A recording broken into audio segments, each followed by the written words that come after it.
Hey guys, long time no see. I know I've been MIA for a really long time, but I do have a good reason as to why it's been so long since I've posted a video. You guys are probably noticing the new background, and I've moved, not only moved to a new place, but moved country.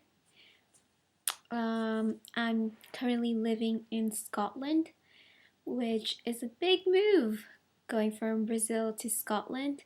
So I've been really busy this past couple of months moving from Scotland and getting situated, getting used to it, finding a job, and all that. Um, in fact, wearing my work clothes. So yeah, I haven't had a lot of time to read, but hopefully now that things have slowed down quite a bit, I'm gonna read more. And I bought a couple of books yesterday. Not yesterday, the day before yesterday. Hopefully that will also help me get back into reading, because you know how when you stop reading, it's kind of hard to get back into the pace of reading like consistently. But enough rambling. Today I'm going to be reviewing 84 Charing Cross Road by Helen Hanf. This is what the books look. This is what the book looks like. It's a relatively short book, and it's pretty funny how I came across this book. My mom actually recommended this book to me. There's a movie of this book, and I think that's how she found out of this book, or she perhaps read this book in Portuguese. So either one. This book is actually an autobiography, which is not really the kind of book I normally read, which is nice to read something different every once in a while. And it's about Helen's life, and she is a book writer that lives in New York, and she gets in touch with this small bookshop in England, and she starts talking with Frank Dole in the late 50s, and they begin this relationship that starts simply because she likes buying books, and she likes these rare books that she can't really get in her city. So she starts talking to him because of this purpose of getting books, but it eventually develops into a really nice friendship that lasts more than 20 years, and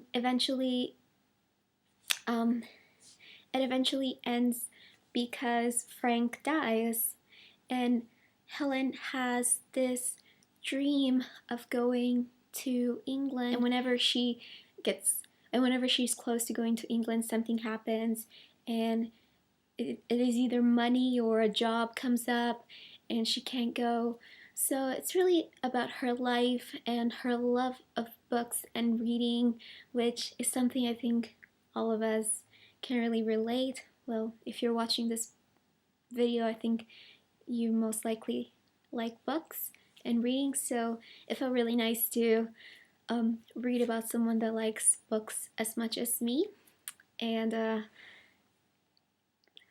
don't think I'm giving it away, but she eventually goes to England. She reads all about England in books, and she gets to see everything.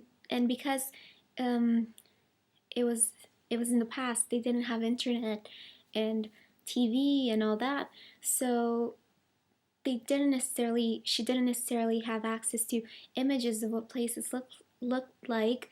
So I think it'd be interesting to live in those times where you only knew a place if you didn't live there by descriptions.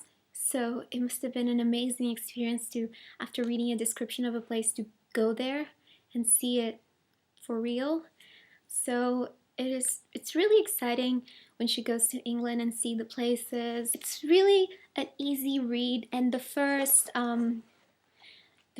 of the book is the exchange of letters between Frank and Helen, and there's also some exchange of letters between Helen and some members of the bookshop, and it's just a really a really sweet read, and it's very different from the books I normally read. So I'd really recommend it. Even though it is an autobiography, and for example, normally when people say, "Oh, it's an autobiography, you should read it," I'm like, and don't really like autobiographies. This is really, really sweet. And yeah, don't get turned off by the fact that it is an autobiography, because it isn't like factual and super descriptive like some autobiographies can be. So yeah, hopefully I think I covered everything. I feel a little bit rusty doing this book review since I haven't done one in so long. Like I said in the beginning, there is a movie of this book, which I'm really excited to watch it. And yeah, now I'm off to work, my first day of work. I hope you guys have a lovely weekend, and I'll see you guys in my next review. And it won't be such a long space in between my next review, I promise. So I missed you guys, and yeah, see you next time. Bye.